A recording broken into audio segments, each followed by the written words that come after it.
Proclamação do Evangelho de Jesus Cristo segundo João. Naquele tempo, Jesus apareceu de novo aos discípulos à beira do mar de Tiberíades. A aparição foi assim: estavam juntos Simão Pedro, Tomé chamado Dídimo, Natanael de Caná da Galileia, os filhos de Zebedeu e outros 2 discípulos de Jesus. Simão Pedro disse a eles: eu vou pescar. Eles disseram: também vamos contigo. Saíram e entraram na barca, mas não pescaram nada naquela noite. Já tinha amanhecido e Jesus estava de pé na margem, mas os discípulos não sabiam que era Jesus. Então Jesus disse: moços, tende alguma coisa para comer? Responderam: não. Jesus disse-lhes: lançai a rede à direita da barca e achareis. Lançaram, pois, a rede e não conseguiram puxá-la para fora por causa da quantidade de peixes. Então o discípulo a quem Jesus amava disse a Pedro: é o Senhor. Simão Pedro, ouvindo dizer que era o Senhor, vestiu sua roupa, pois estava nu, e atirou-se ao mar. Os outros discípulos vieram com a barca, arrastando a rede com os peixes. Na verdade, não estavam longe da terra, mas somente a cerca de 100 metros. Logo que pisaram a terra, viram brasas acesas com peixe em cima e pão. Jesus disse-lhes: trazei alguns dos peixes que apanhastes. Então Simão Pedro subiu ao barco e arrastou a rede para a terra. Estava cheia de 153 grandes peixes, e apesar de tantos peixes, a rede não se rompeu. Jesus disse-lhes: vinde comer. Nenhum dos discípulos se atrevia a perguntar quem era ele, pois sabiam que era o Senhor. Jesus aproximou-se, tomou o pão e distribuiu por eles, e fez a mesma coisa com o peixe. Esta foi a 3ª vez que Jesus, ressuscitado dos mortos, apareceu aos discípulos. Palavra da salvação. Ave Maria, cheia de graça, o Senhor é convosco. Bendita sois vós entre as mulheres, bendito é o fruto do vosso ventre, Jesus. Santa Maria, Mãe de Deus, rogai por nós, pecadores, agora e na hora de nossa morte. Vinde, Espírito Santo, vinde por meio da poderosa intercessão do Imaculado Coração de Maria, vossa amadíssima esposa. Podemos sentar um pouquinho. Jesus, manso e humilde coração. Queridos irmãos e irmãs, o Evangelho de hoje, ele é tão bonito que chega a comover-nos, porque mesmo que nós não estávamos presentes lá na cena do Evangelho, aqui vai acontecendo uma rememoração de tudo aquilo que Jesus viveu com os apóstolos. Isso é muito bonito.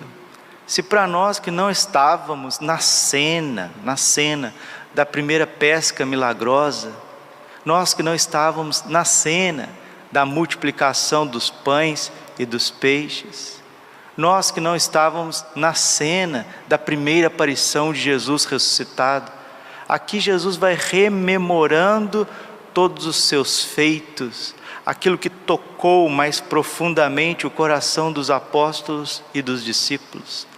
Porque assim também é conosco. Deus sabe acessar os recônditos do nosso coração. Cada um de nós estamos aqui hoje por um motivo muito plausível diante de Deus. Se Deus não tivesse atravessado a nossa história, se Jesus ressuscitado não tivesse atropelado a nossa existência, eu não estaria celebrando esta missa hoje. E se Jesus quiser tocar no profundo do meu coração, Ele sabe por onde ir. Cada um de nós tem uma história, cada um de nós tem misérias, fraquezas que carrega. Cada um de nós sabe perfeitamente aonde Jesus tocou lá no profundo para que pudéssemos estar aqui hoje.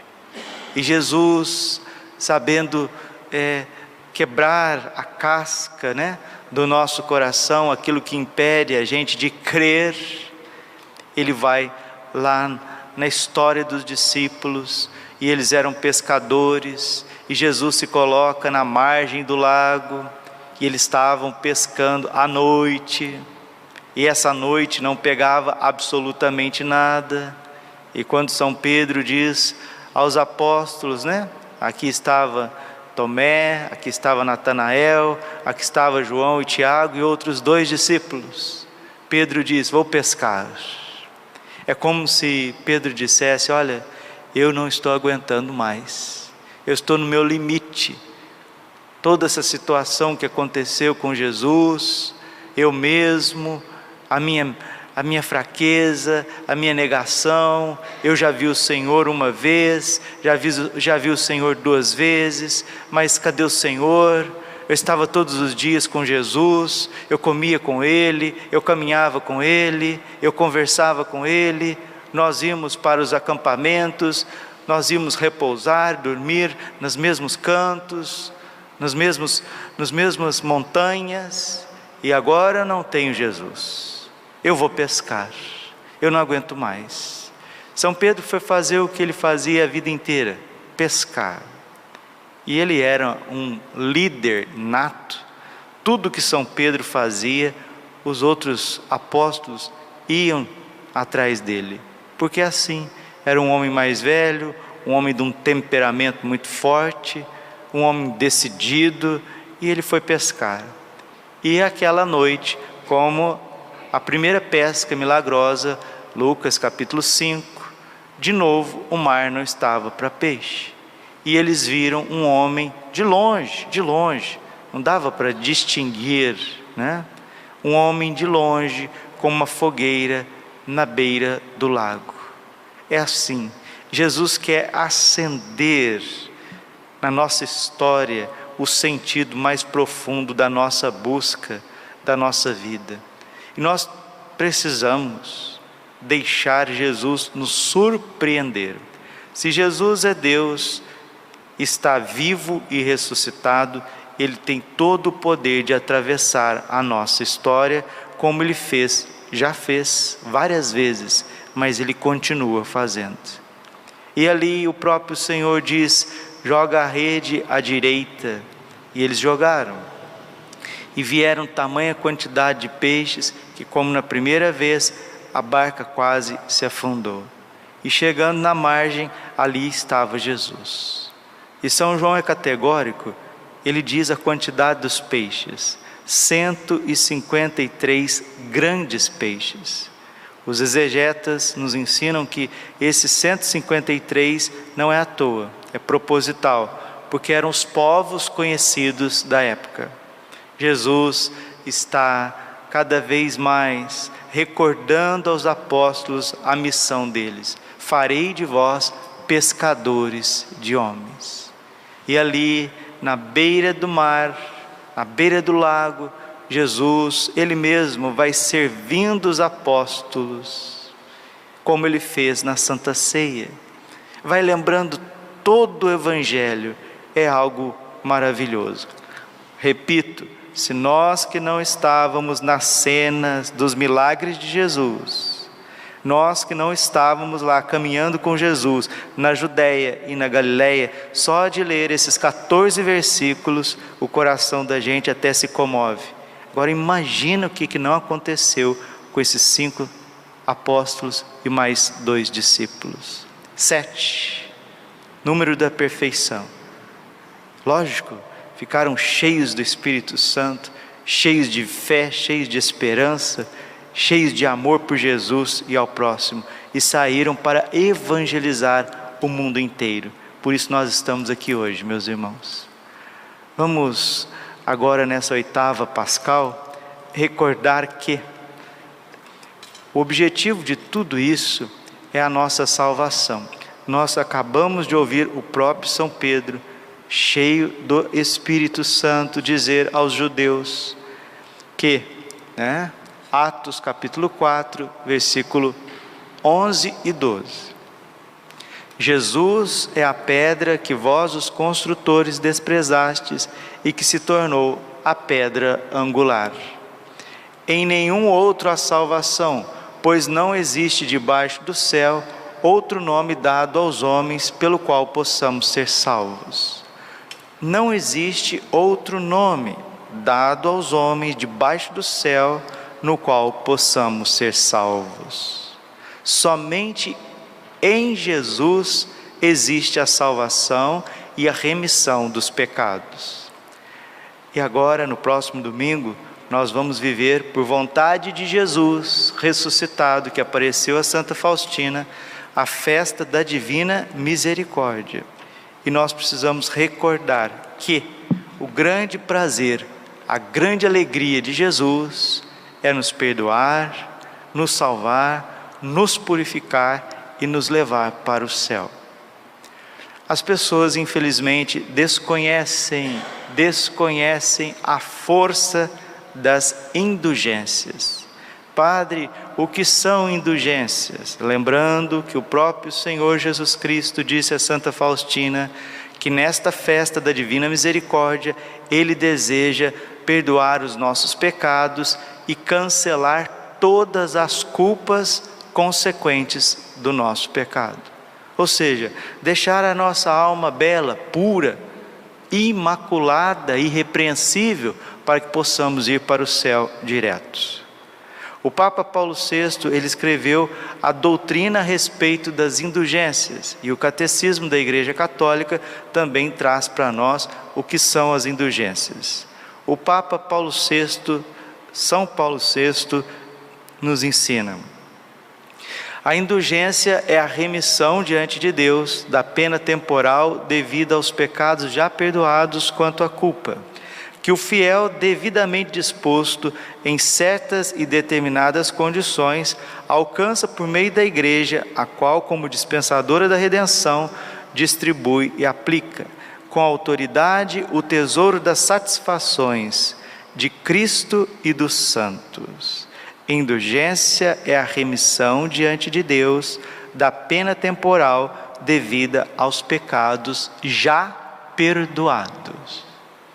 Quem de nós pode se levantar aqui e dizer: eu já fiz as minhas confissões, mas a minha alma está irrepreensível, se eu morrer agora eu vou direto para o céu?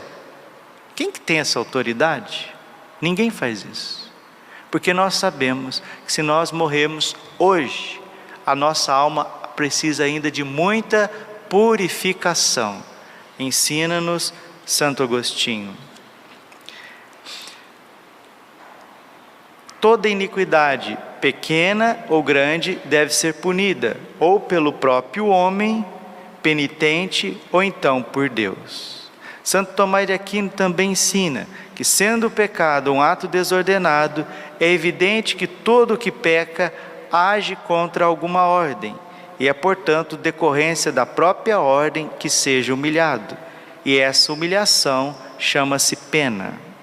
O Papa São Paulo VI também diz: assim nos ensina a revelação divina que os pecados acarretam como consequência penas infligidas pela santidade e justiça divina, penas que devem ser pagas ou neste mundo, mediante os sofrimentos, dificuldades e tristezas desta vida, e sobretudo mediante a morte, ou então no século futuro.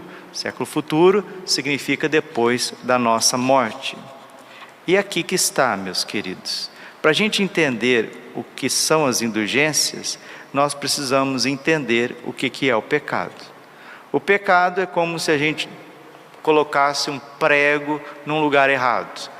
Pegar aqui nessa parede bonita que está, colocar um prego ali. Aí a gente diz assim: nossa, o que eu fiz? Fiz coisa errada, eu me arrependo, deixa eu lá tirar o prego. Aí a gente tira o prego e lá no lugar do prego ficou um buraco. Quando a gente arrepende de ter batido o prego no lugar errado e tira o prego, isso é a confissão. A confissão perdoa a nossa culpa, mas a confissão, ela não tem condições de reparar a consequência do pecado, que é o buraco que o prego deixou.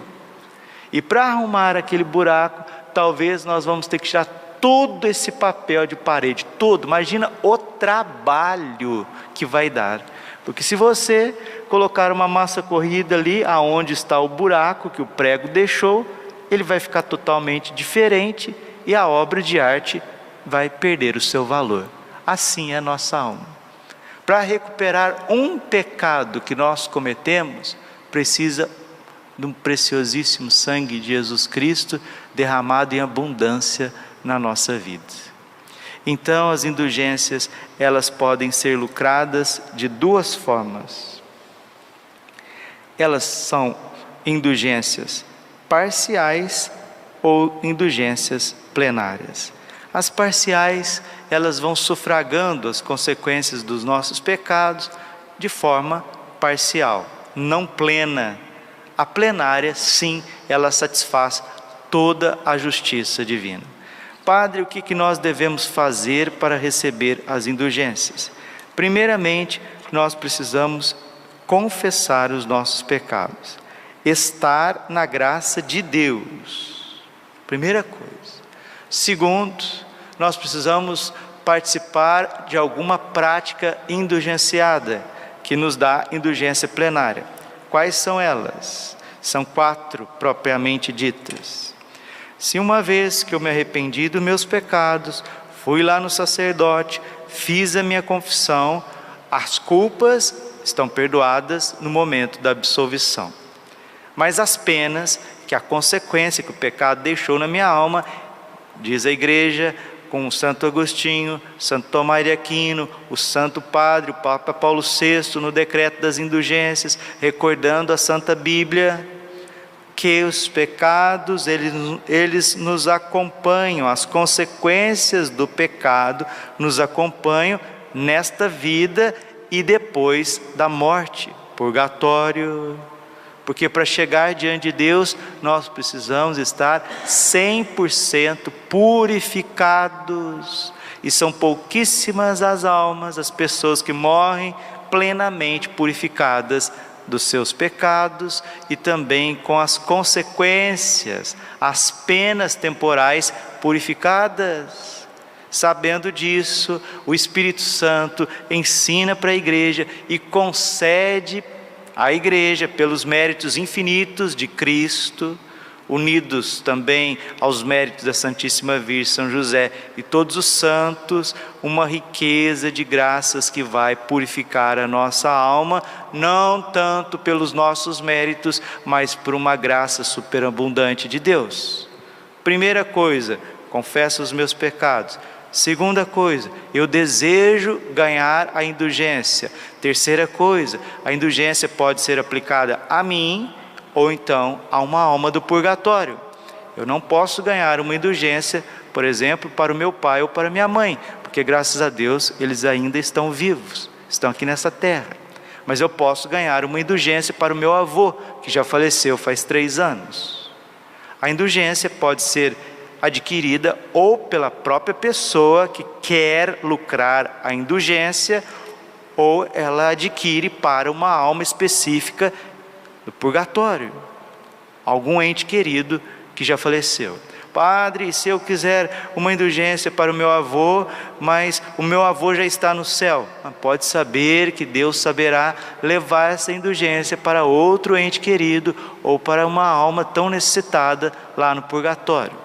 Mas padre, eu quero fazer essa indulgência plenária por mim, para que eu possa estar mais tranquilo diante de Deus, diante dos meus irmãos, para que se a morte me chamar, eu esteja mais purificado. Parabéns, por isso que eu estou fazendo essa homilia. Primeira coisa, estar na graça de Deus. Segunda coisa, saber que existem as indulgências e eu quero adquiri-las, eu quero recebê-las. Terceira coisa, para quem será esta indulgência? Será para mim ou para uma alma do purgatório?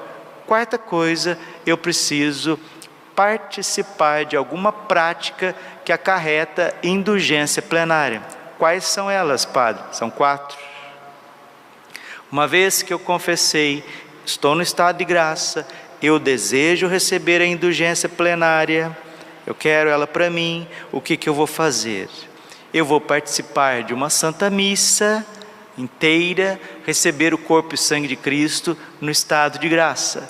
Aí eu vou chegar lá em casa à tarde e vou rezar o meu terço em família. Padre, o terço rezado em família, ele nos dá indulgência plenária? Sim, sim. E depois que rezar o terço em família, um Pai Nosso, uma Ave Maria e um Glória ao Santo Padre. Então o terço em família, o terço unido a uma comunidade religiosa, ao seminário, ele acarreta indulgência plenária, está no decreto das indulgências do Papa São Paulo VI.